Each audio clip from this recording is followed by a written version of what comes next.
I'd like to thank everybody for coming out today.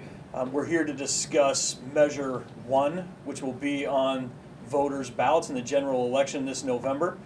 First off, I'd like to thank Commissioner Cuney for being here today, Mayor Woodward, and Assistant Chief Lundgren from the Spokane Police Department. Our intent here today is to talk to you about Measure 1 and what we think it is going to provide the citizens of Spokane County.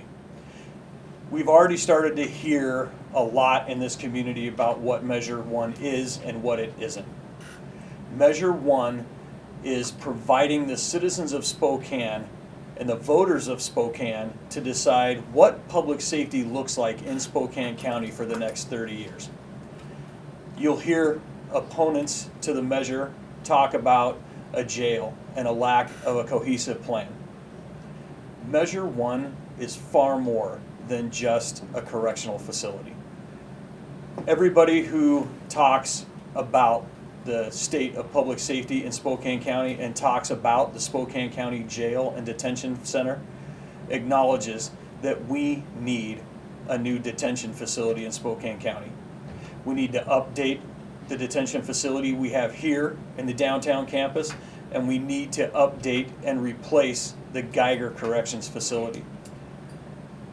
We also need to significantly invest in other areas of criminal justice in Spokane County. You have heard a lot about smart justice programs, about therapeutic courts, about diversion programs. Measure 1 will provide funding for us to be innovative in all of those areas in Spokane County. Public safety relies heavily on accountability. The criminal justice system in this country has relied on accountability from its inception. It's the bedrock. When people commit crimes in our communities, they have to be held accountable.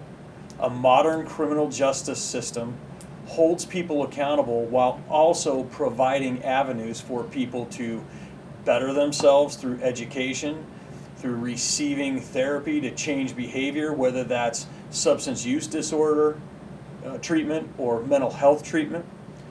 The criminal justice system has always been an avenue for offenders to change behavior. Over time, and in the last 20 years here in Spokane County, our criminal justice system has not been able to keep up with the demand our community has placed on it. You are repeatedly seeing people being arrested in our community and booked into the Spokane County Jail with dozens of prior felony convictions, and many times being charged with dozens of new felonies, only to be released back into our community on their own recognizance or with a very low bond. Our jail population today is 872 inmates this morning. The capacity for the Spokane County Jail was designed to be 462 40 years ago. Today, there were 675 people in the Spokane County Jail in the downtown facility. There was 171 people at Geiger. Due to staffing challenges and the condition of the building at Geiger, we have capacity for 178 inmates out there, and we are at 171. There's also only certain types of people who can be housed at Geiger, but we still only have 7 available beds out there. We are challenged right now in Spokane County to provide meaningful accountability in the criminal justice system. We've made great strides to kind of counteract some of the bad policies that have been present in our state the last couple of years. With the Blake fix that came through the legislature this year, we can now start arresting people for possession of controlled substance tomorrow. It's a gross misdemeanor. Spokane County Jail largely does not have the capacity for us to book any of those people that we might arrest for possession of a controlled substance right now. Measure 1 will allow us to build a facility that is both safe and humane, and also allow us to provide treatment options and education options and the capacity to get people the help they need. And it will allow us to have a bed waiting for those who will not go seek treatment on their own. Accountability is at the core of public safety. And Measure 1 will allow us to make the proper investments over the next 30 years to change the way Spokane County currently looks. I will now turn my time over to Commissioner Cuney, who is going to talk a lot about the nuts and bolts of Measure 1. Commissioner Cuney. Thank you, and thank you, John, for calling this press conference today. I think it's really important for us to get that information out to our citizens. So, good afternoon. I'm Mary Cuney, County Commissioner, Chair of the Board of County Commissioners, and representing District 4. I'm going to share my perspective today on why we're seeing, what we're seeing the community needs are, and then get to the details of Measure 1. The community needs, as John stated, the sheriff stated, to start with, we have a growing population. Anytime we have population growth, we know that we need critical new infrastructure to keep up with that. Think schools, roads and bridges, and firehouses. And Spokane County has been growing. In 1986, when the jail was built, our population was about 350,000 people. Today, we're currently at over 550,000. As the sheriff covered, we also are unfortunately seeing a rise in violent crime in our communities and neighborhoods. At the same time, our civil and criminal courts are congested and our jails routinely over capacity.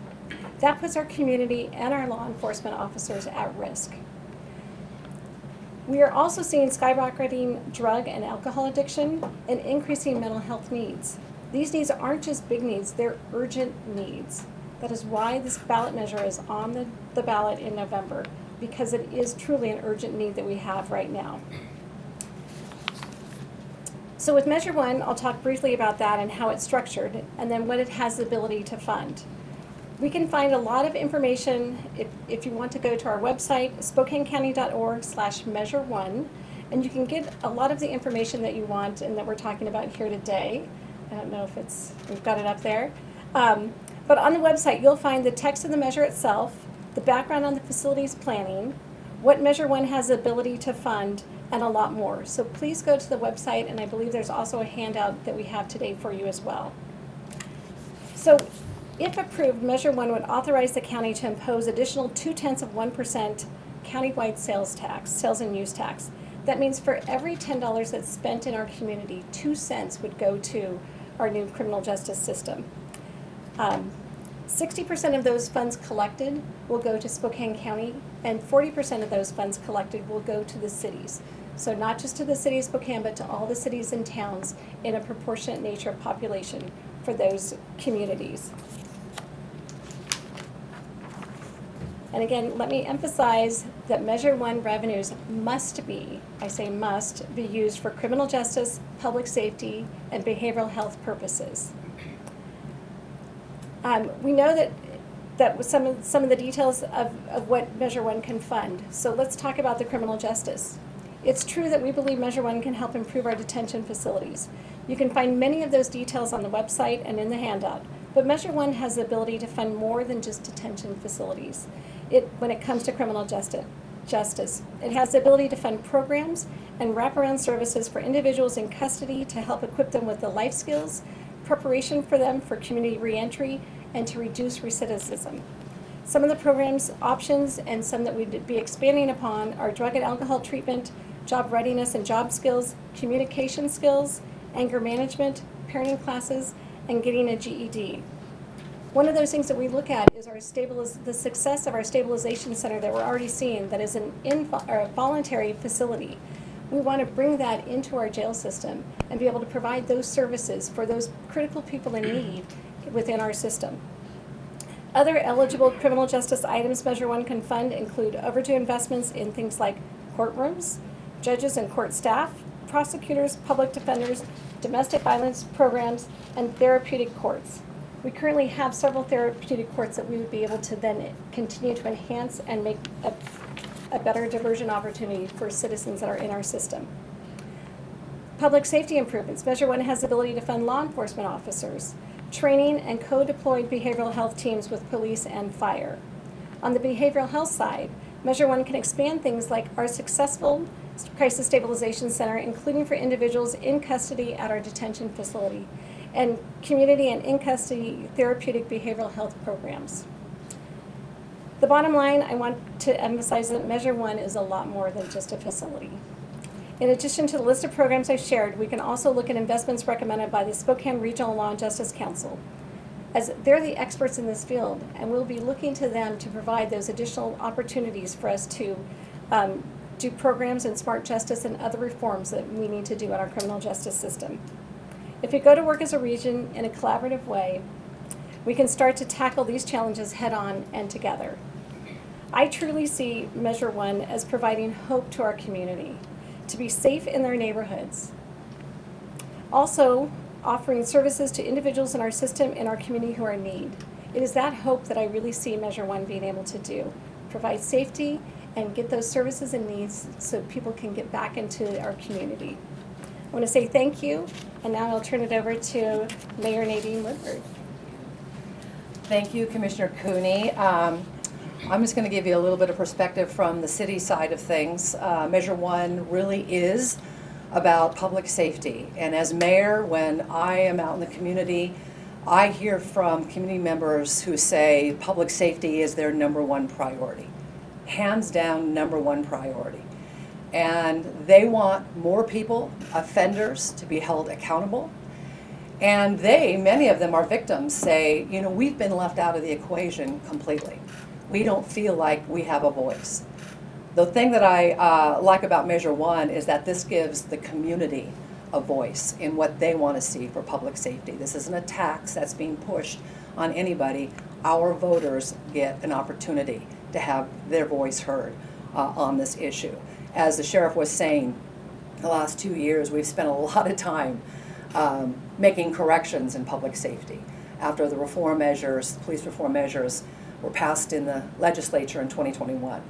I, along with my police chief, have spent a majority of my time advocating to get the tools back for our police officers. And when it comes to the Blake decision, getting that permanent fix, I got 27 other mayors from across the state to join me in requiring tougher guardrails to compel people to get the help that they need. And we were successful in getting that gross misdemeanor. But in the 2 years that we have decriminalized drugs in our state, Washington now leads the nation for drug overdoses. 3,000 last year. We're #1. We have to get people help. And if detention is part of that, that's got to be an option that we consider. But more than anything, it's really about accountability, and it's about a facility that has the programs in it, because we need to have a holistic and a rehabilitative approach to people that go through the criminal justice system. Whether that's mental health. I just took a tour of the jail a couple of weeks ago. Didn't even realize that our jail is the only jail in the state that has a licensed mental health program in it. They're doing great work, but they need more. They need substance abuse programs. They need job skills training. People can get their GEDs. We have to rehabilitate people so that they can become productive members of our community when they're released. And that's what the goal is here. You know, when I'm out at roll call with our police officers, the #1 frustration that I hear from them is that, you know what, Mayor, we're out there doing our job. We're working hard to keep the community safe. We're making arrests. And when people are booked and then quickly released, we got our officers in their cars, not even completing the report on that case. And those individuals are walking right out the door. How demoralizing is that for our officers who are working hard every single day to keep our community safe, only to see offenders not be held accountable for the crimes they're committing in our community? So what I'm excited about this measure too is that the portion that the city will receive about 29% of that 40% that goes to the cities. That's about $6 million a year for the city of Spokane. Some of it will go back to the jail. But this is an opportunity for the city to be able to fund more police officers. And I've said this many, many times. We have a huge shortage of police officers. We need about 100 more just to maintain the national average for a city our size. And our officers are working hard. They're working overtime. They need help. And our community wants a safe community. So that's why I'm here to talk about Measure 1. And now I'm going to have our Chief Longren, our Assistant Chief Longren, talk about more of the officer experience and how this would change for them.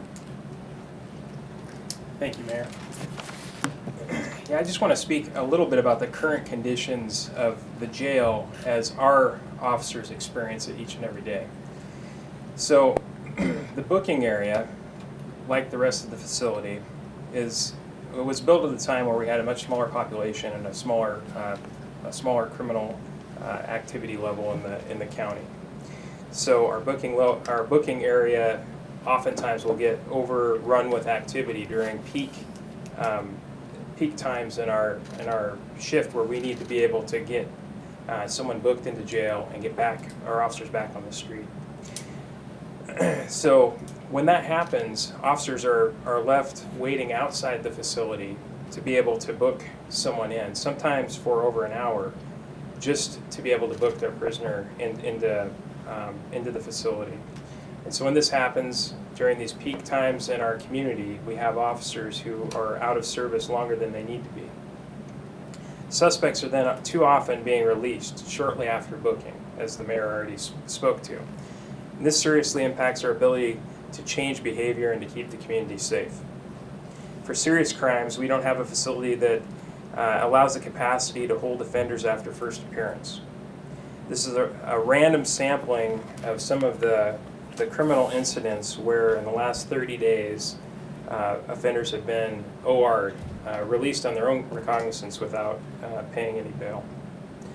Vehicle prowling, obstruction, and theft, felony assault, including DV assaults, residential burglary, violation of a court order, reckless endangerment, possession of a stolen motor vehicle, driving under the influence and unlawfully carrying a firearm, unlawful imprisonment, harassment, burglary and possession of a stolen vehicle, stalking and residential burglary. And that's just some of the ORs that have happened in the past 30 days. Not every crime, not every situation that a law enforcement officer responds to requires that someone be arrested. Not every situation requires that someone be booked. But we need to have a consistent ability to employ that tool to have accountability in this county and in our city. Our region has a huge lack of rehabilitation options for those in the criminal justice system. There's a significant need for additional mental health programs, drug and alcohol rehabilitation, and other programming so that we can get ahead of this and we can return people into a productive capacity in society and break this recidivism cycle. We have a very difficult time changing behavior in this community and to stop recidivism when we don't have the capacity to be able to have a certain and available opportunity to detain criminals. Thank you, and I believe we'll take questions now. I'll turn it back to the sheriff. So real quick, before we do some questions, I think there's some other statistics that would be helpful for folks to understand. Full on 14% of the people we book into the Spokane County Jail, that's all of law enforcement, are released immediately without spending any time in the jail. It's an administrative release. And I think it's important for the public to understand that we don't have a policy, and we've never been able to have a policy of booking everyone that we arrest. We have largely not booked anybody who wasn't being booked on a felony since I started here 26 years ago. Now, there are certain booking exceptions for misdemeanor and gross misdemeanor, domestic violence charges, and some DUIs and people with some other exceptions. But largely, it is just felonies that we're booking into the Spokane County Jail. And again, other crimes where even the state legislature has acknowledged that a custodial arrest, is probably the safest option for the community. Full on 14% of those people are being released immediately due to the capacity issues of the jail. And just as Chief Lundgren acknowledged and stated, accountability is at the core of the criminal justice system. And right now, we don't have the systems in place to effectively administer justice and to change behavior. Again, this is not about a facility. This is about all the programming and all of the other options that we have to employ to change behavior and to ultimately make our communities safer places to be. Now, questions, please.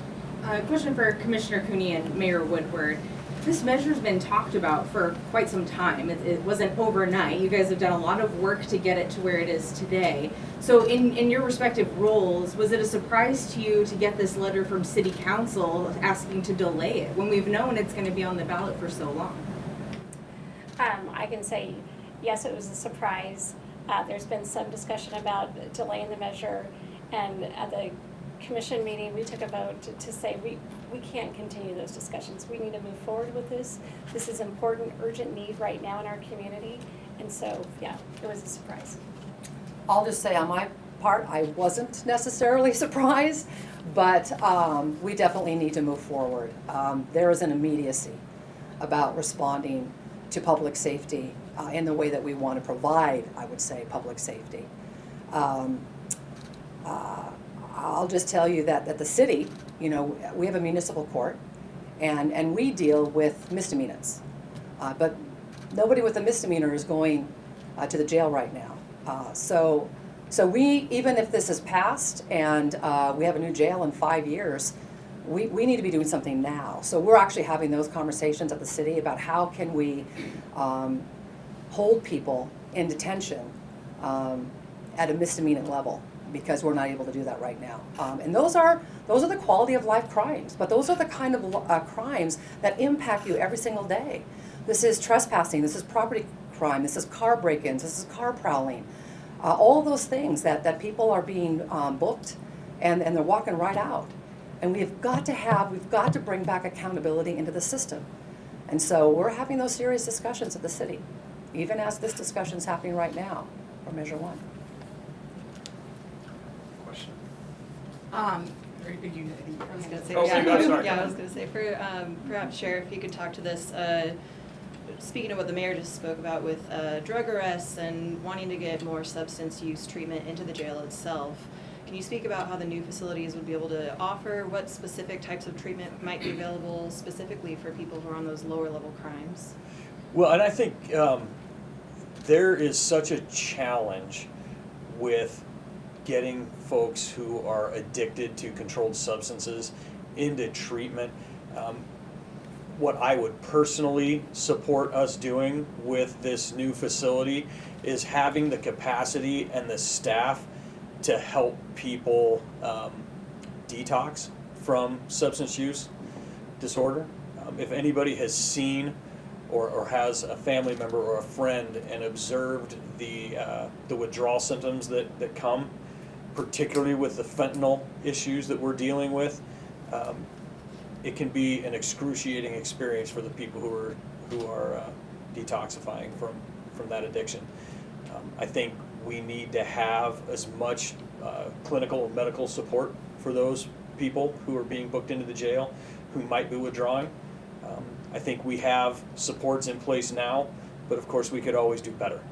And so I think having the ability to stabilize people in a correctional facility and then hopefully move them off into treatment. And because remember, prior to a conviction, any participation in any kind of programming is voluntary. And hopefully we can offer programs and motivation for people to voluntarily take place in a treatment program. And hopefully we have a facility that will, number one, be able to help them stabilize, and number two, offer an incentive to go out and get the help they need.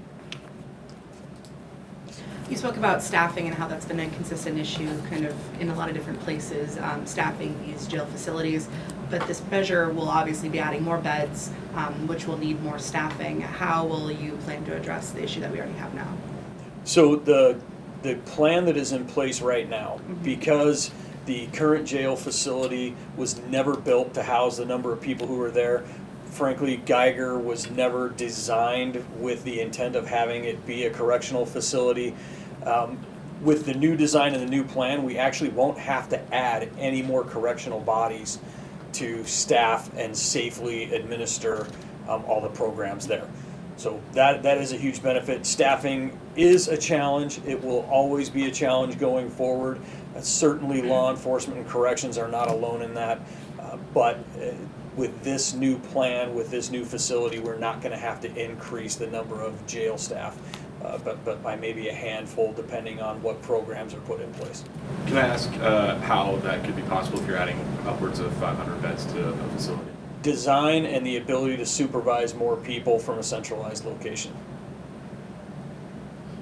I think you had a question, sir? Have there been any formal conversations between the county and cities in the county about how the cities would spend their portion of this tax? So there's been presentations that have been done to the cities around within Spokane County. I know City Council's gotten one, the Mayor's Cabinet has gotten it, the City of Spokane Valley. And so those conversations are going on. But until we know that this measure is going to pass, we have time to figure those things out. Because if the measure doesn't pass, then we need to go back to the drawing board. We will look at it again in the future because, again, this is an urgent need, and so we will continue to go on this path. Just to be clear, other than construction of a new facility, we have no indication from the city of Spokane or Spokane Valley how they would be spending their portion of this tax, correct? Correct. So those dollars come in starting in April. If it passes in November, April would be when the first time that those dollars would start to come in. And again, it's 0.2% on the sales tax. So what Spokane County will be doing is we'll be using our bonding capacity to actually bond the facility costs out into the future. The cities, though, I don't believe the city of Spokane has the bonding capacity unless they go to a vote of the citizens. And so they will just be using those dollars as they come in. And there's going to be conversations as to do they want to participate in the cost of the jail, or will there be additional fees as people come in. For just members of the public who might not have a ton of experience with finance and bonding, could you explain why it is necessary, why the interest payments are so high, over $100 million in order to build? Why is it impossible for the county to say, dip into its reserves to try to cut some of those interest costs? Could you explain why it's kind of unavoidable to accrue those interest costs? Well, as we're seeing right now, we're in a time of rising interest rates. Had we done this years ago, we wouldn't have the interest rates where they're at today. And so we just have to take those into account. It's just part of managing, the facility and trying to get the construction costs, because we can't, the construction, the general contractor is going to take payments. They want to be paid as they go. And so that's why we have to bond and incur those interest costs to do it for the future. Our revenues our reserves are not such that we could use those to finance the entire project. So it'll require us to go out for bonding. Commissioner, I think you had an important point there, how the regional governments, the cities themselves will determine how they want to use those funds themselves. And so I think this question is directed towards the mayor a little bit.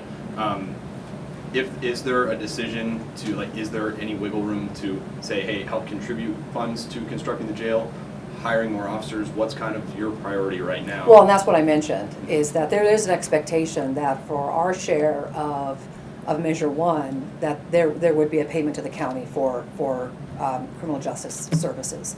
However, it won't be the entire $6 million that we expect to get on an annual basis. We have options and opportunities with the other funding that comes from this measure to hire more police officers, which we know we drastically need. I've advocated at the state and the federal level for more funding directly allocated to cities for such a need, but that hasn't come through. So this will be a great opportunity for the city to be able to hire much needed officers. And I think wherever I go, that community is very supportive of hiring more officers. So that's something for sure on the table with the. Oh, absolutely. Yeah. When we say there's an expectation for the cities to sort of share the cost of the facility, is that expected to come through nightly bed rates that they pay to book people into the facility, or is that upfront for the construction costs? I would say that's an item that will be determined as we find out if the measure passes. Let me clarify something. So I think it's important to clarify as far as where we might bill for a bed stay. That is only for gross misdemeanors and misdemeanors can the county bill out for jail bed stays. The county is responsible for all felony prosecutions, all felony jail stays, all felony prosecutions. And that's why you see the different proportions of the sales tax measure being what they are, is because the county bears the larger burden of administering criminal justice in the county. Commissioner Cooney, what can you say to assure voters that while there are kind of, you know, there's some contingencies with this measure of will the voters even accept it? How can you assure voters that it's ready as it is, especially in light with city council members saying we're ready for this? Well, and the mayor can address that as well. Sure. But we're ready for it. We know we need to do this. I would say we have a plan. Is it 100% in the details? No. But you know what? We're at 5% design, but until we know we have this measure passed, I don't want to spend county money on something that we may not do. So we've got to be fiscally conservative with how we're spending those dollars and what we're looking at. And so we know we have a plan for the facility. We know we have plans for programming. We also, it'll take 5 years for this to be built, which gives us a little bit more time too for what exactly those programmings are. And we'll be looking to the Regional Law and Justice Council and the smart justice programs that they want to bring forward. So there is time, and for everyone to say that it has to be done today. I mean, if you build something on your house, you're looking at a lot of things, but then things change and adjust. And so that's what we're doing here. But we have a plan, and we know how we want to use those dollars. And again, those dollars have to be, as I said earlier, must be spent on criminal justice, public safety, and behavioral health. Are there contingency plans being made currently if the measure doesn't pass, and what's being done to prepare, if the measure does pass, to address the current issues at the county jail in Geiger? If the measure doesn't pass, we will come again. I mean, it's an urgent need that we have, and I really want people to feel safe in our community. And for them to feel safe and be safe in our community, we need a new facility. But are there any conversations about how to adjust the current issues at the facility, try to address maybe more corrections officers, implementing programs in there? I understand that you guys are saying the facility itself is difficult to provide that, but are there contingency plans being made? There are some contingency plans, but currently we're down detention services or detention officers. That's happening across the nation. We're not the only county having that issue, and so you can have some contingency plans, and the detention services staff are already doing that. We're looking at it on a daily basis. At Geiger, what I don't want to do is spend millions of dollars at Geiger to get it up to standards for us then to have a new facility and have not spent that money wisely, because that is on leased property out in the West Plains that, again, we have to retire that facility. And so that's part of why having this new facility downtown is really important. Did I hear you correctly? If it doesn't pass, you'll come again? Does that mean you'll propose a similar measure once again? I can't speak for the entire board because we haven't discussed it as an entire board, but I certainly, because of the urgent need, I plan to make sure it comes forward again.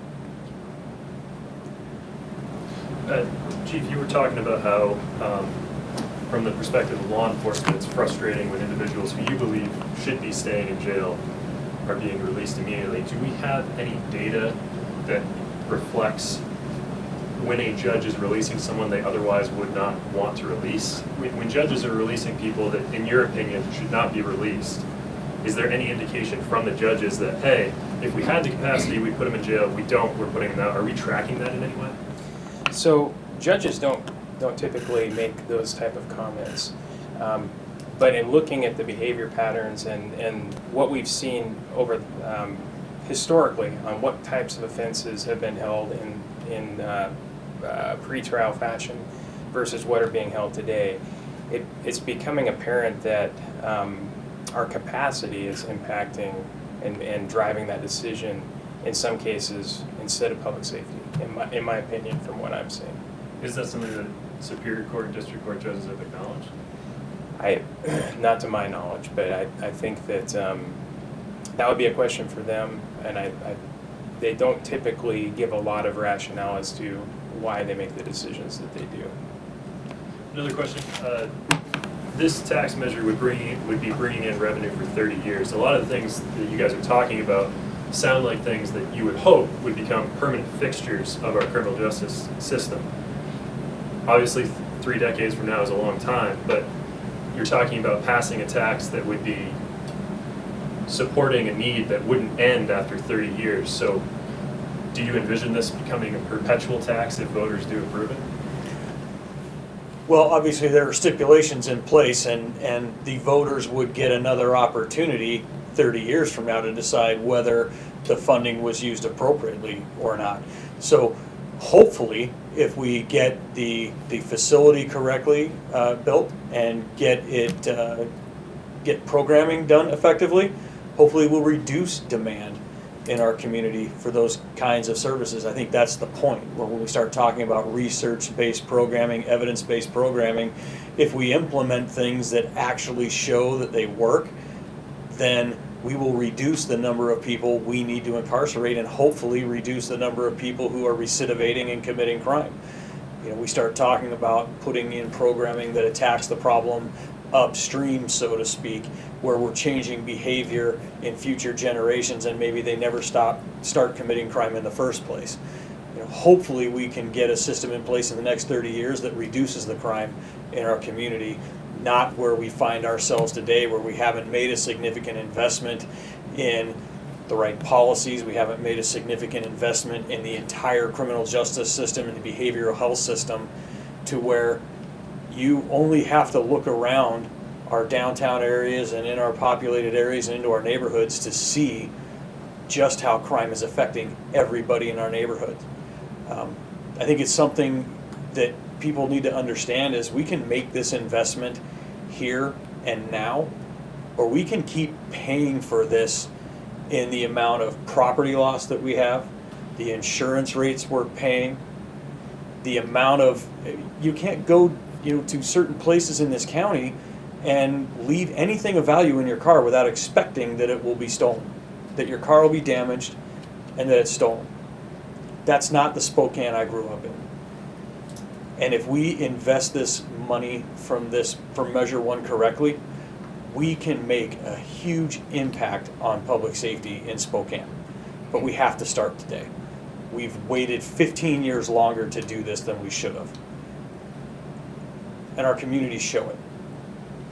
I kind of wanted to piggyback off of this question about judicial release, and because you talked about administrative release, that about 14% are being released by jail staff just because they're at capacity.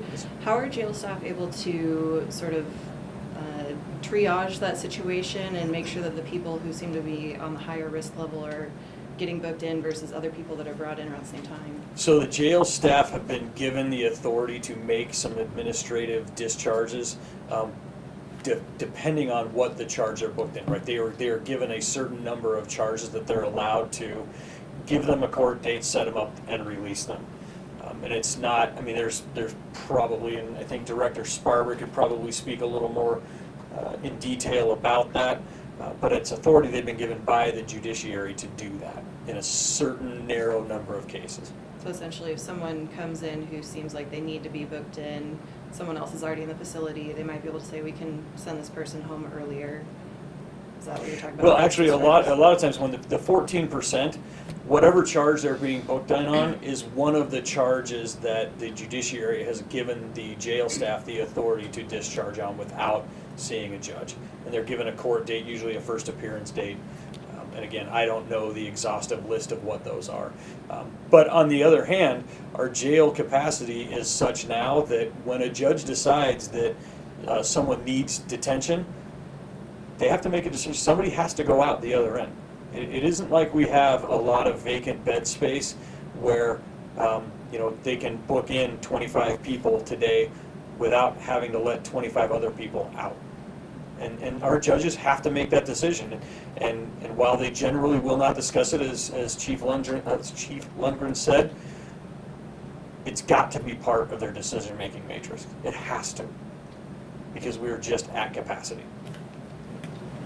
The union representing the corrections officers co-signed on the letter with Council President Kinnear and Council Members Poen. Have there been conversations with the union since?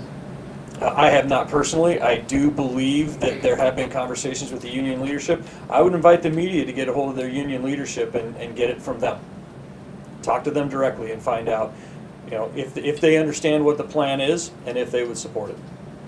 With 40% going to these cities here, and it kind of seems like it's an unknown, as we just addressed, it's a plan that's developing still. How confident are we that this is the correct amount for the sales tax if 40% of this doesn't really have a specific area where it's going here? I would say because of the detention facility that we need to build, that's how I know that we need to have those dollars now. But the 40% doesn't have a specific.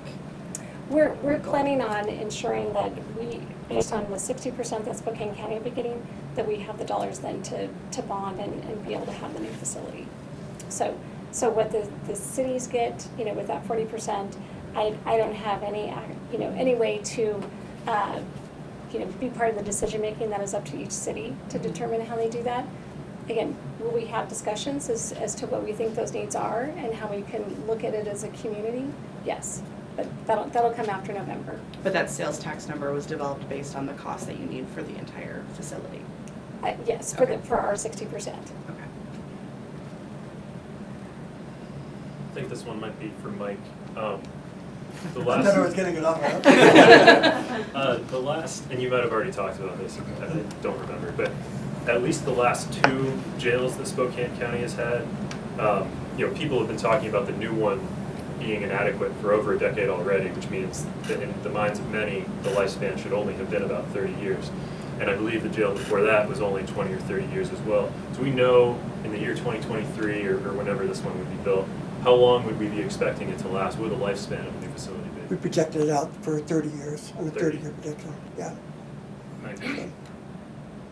And what's the timeline again, construction-wise? It'll start construction, if all goes as planned, Measure 1 passes, like 2028, basically, in that neighborhood.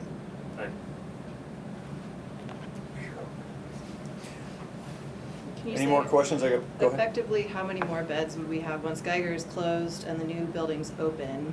Effectively, how much would the capacity go up by? Neighborhood of, It's up on the board. it's up on the one thing, I think it's a neighborhood of about 800 additional beds. Not exactly, but it's in that neighborhood. Do you want me to help out? What's that? Do you want me to help out with this? Sure. Yeah. Right, so if you look at the slide up here, I think some important things to recognize is that as additional housing, the blue housing is what we predicted we're going to need moving forward. There is a shelled-in portion at the top which could be used for other purposes if we want to, or additional population, going back to what the sheriff had indicated about how well we do with the policies and moving forward with some of the criminal justice improvements. And then the community correction center is the green building there. But going back to what Chief Lundgren was talking about, our Sally Port, which is basically where the law enforcement pulls in, only permits 2 cars in at a time. And ambulances have to back into that area, and fire trucks and some of those other things can't even enter that portion of it. So that yellow box right there, the vehicle Sally Port, would also be improvement in the booking area, along with some other improvements on the first floor, such as kitchen, property, laundry, and all that to support the population that would be moving down there. The numbers in the smaller right-hand box to the bottom are the numbers that we have forecasted out for that bed space.